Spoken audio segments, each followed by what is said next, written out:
আলাইকুম। ওয়ালাইকুম আসসালাম রহমতুল্লাহ বরকাতুহ। জি, কলকাতা থেকে বলছি। বলেন। তো এখন বর্তমানে এখন যুবকদের একটা বড় সমস্যা যেটা যে চুল পড়ে যাওয়া। তো অনেক জনা নকলি চুল লাগাচ্ছে।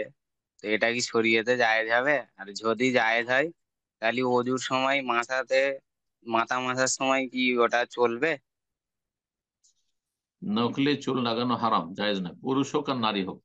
নবী সাল্লাল্লাহু আলাইহি ওয়াসাল্লাম আল্লাহুল ওয়াসিলা ওয়াল মুস্তাওসিলা, আল্লাহ লানত রয়েছে এমন পুরুষ মহিলার ওপর। যদি হাদিস মহিলার কথা এই জন্য বলা হয়েছে যে সেটা বাস্তবতা ছিল 1400 বছর আগে নবী সাল্লাল্লাহু জামানায় মহিলারা নকলি চুল লাগাতো। এখন মহিলার সাথে পুরুষরাও যেহেতু লাগাচ্ছে,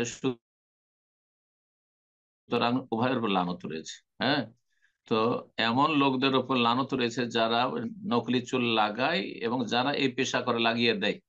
কেউ বলছে আমার চুল লাগিয়ে দাও, চুল পড়ে গেছে, আর আরেকজন এই পেশাটি গ্রহণ করেছে। উভয়ের উপর উভয় শ্রেণীর মানুষের উপর লানত রয়েছে, পুরুষ হোক আর নারী। সুতরাং এই কাজটি কাবিরা গুনাহ। এই গুনাহ হচ্ছে কাবিরা গুনাহ, হারাম। জি, তওবা করে ফিরে আসতে হবে।